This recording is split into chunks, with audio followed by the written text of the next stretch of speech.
उत्तर प्रदेश में योगी की सरकार बनी है, यहाँ कुछ विशेषता या कुछ बेहतर हुआ है? रहते हैं तेज प्रताप यादव का तो प्रोग्राम बनता ही रहता है वृंदावन के लिए। अभी हो सकता है वो जन्माष्टमी पे भी आ जाएं।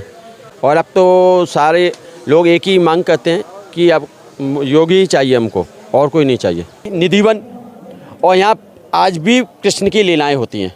निधिवन में जो भी व्यक्ति आते हैं दिन में ही आते हैं, रात के समय इधर झांकने की भी हिम्मत किसी ने आज तक नहीं जुटाई है। यानी प्रति गोपी चाहती थी कन्हैया हमारे साथ महाराज करें, तो 16,108 गोपियों की कामना पूरी की है कन्हैया ने। ना निधिवन का दर्शन किए बिना वृंदावन का दर्शन अधूरा माना जाता है। भगवान शिव यहीं आए थे रास मंडली में रास देखने के लिए, महिलाओं का रूप बनाकर, गोपियों का रूप बनाकर विश्व के प्रसिद्ध रहस्यमय निधिवन में आए हैं, जो उत्तर प्रदेश के वृंदावन में अवस्थित है।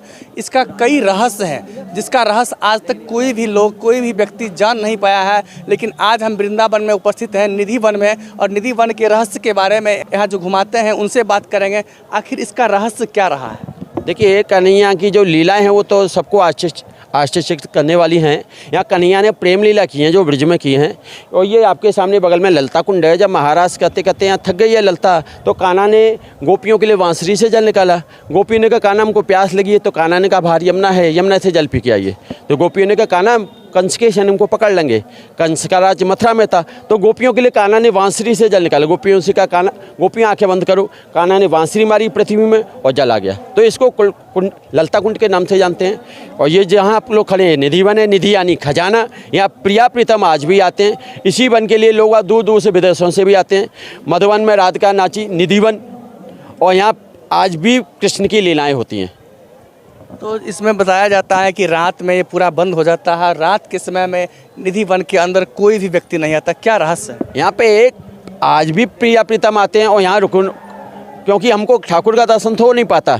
कन्हैया को प्राप्त करना हमको मन की आंखों से देखना पड़ेगा। हमारा मन पवित्र होना जरूरी है। बांसुरी की ध्वनि, पायल की ध्वनि भी हर किसी को सुनाई नहीं देती। जिनका हृदय निर्मल है, जिनका मन पवित्र है, उनको ठाकुर का बांसुरी की आवाज़ सुनाई देती है। और आज तक कोई प्रभु का दर्शन नहीं कर पाया है। तो यह बिल्कुल निधिवन है। निधिवन में कई रहस्यमय जानकारी अभी प्राप्त हुआ है। और जैसा बताया जाता है कि निधिवन में जो भी व्यक्ति आते हैं दिन में ही आते हैं, रात के समय इधर झांकने की भी हिम्मत किसी ने आज तक नहीं जुटाई है।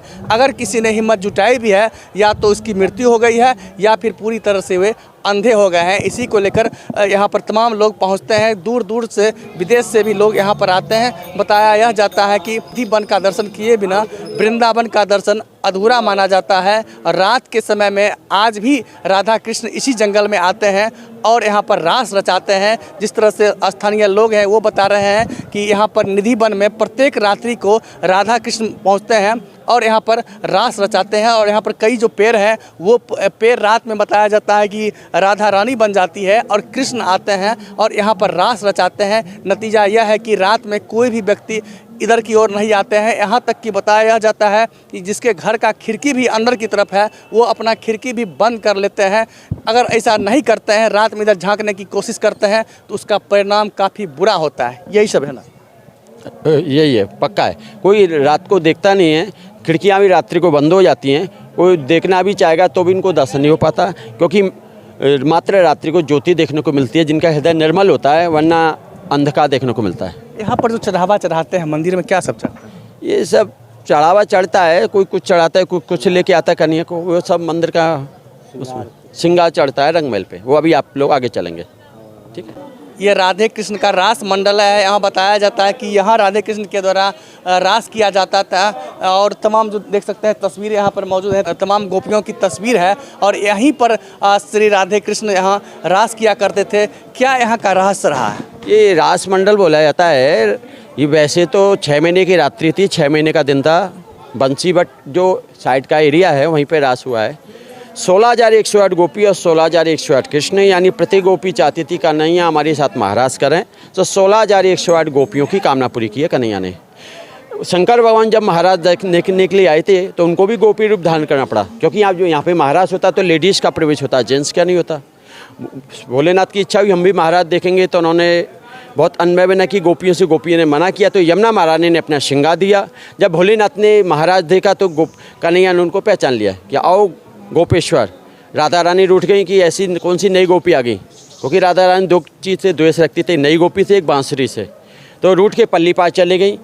जो यमुनापल्ली पार गांव बसा हुआ है मानसरोवर, तो ये रास मंडल के नाम से ही जाना जाता है। 4 गोपी राइट में है और 4 गोपी आप लेफ्ट में। बिल्कुल, तो भगवान शिव यहीं आए थे रास मंडली में रास देखने के लिए, महिलाओं का रूप बनाकर, गोपियों का रूप बनाकर इसी में आए थे और यहाँ पर रास मंडली में शामिल हुए थे। तो इसी गली से लोग निकलते हैं और बाहर तक जाते हैं। इस मंदिर का क्या रहस्य रहा है? तीनों भाइयों ने जीवित समाधि ली है। तानसेन का गुरु स्वामी अदास, ललता सिक्के के अवतार, सेंटर में दर्शन करने को मिलते हैं आपको। राइट में विट्ठल विपिल गोस्वामी जी की समाधि का दर्शन करेंगे और लेफ्ट में जगन्नाथ गोस्वामी जी की समाधि का दर्शन करेंगे। यहाँ ऊपर दर्शन करेंगे, बिंदी लगा रहे हैं कन्हैया राधा के, राइट में चोटी कर रहे हैं। यहाँ राधा कृष्ण का भाव है, पति पत्नी का भाव नहीं। बंदर की चिंता नहीं करिए, कोई टेंशन नहीं। ये चरण चिन्ह जो रात को रह गए, 2 तरह का लोग वन में रह जाता है नाइट में, उनका फुटप्रिंट बना हुआ है, यहाँ से देख सकते हो, इधर है ना। तो ये प्राकृतिक तीनों भाइयों ने जीवित समाधि लिया 1630 में, जीवित समाधि लिया और चिरड़ा में लेकर आप लोग बाहर आएंगे। कौन कौन भाई थे जो जीवित समाधि? विट्ठल विपिल गोस्वामी, स्वामी आदास जी के ज्येष्ठ सपुत्र, बड़े बेटे। ये स्वामी आदास जी ललता सिक्के के अवतार और कनिष्ठ भ्राता, छोटे भाई जगन्नाथ गोस्वामी जी की समाधि है। अंदर जाके आपको दर्शन करने को मिलेगा।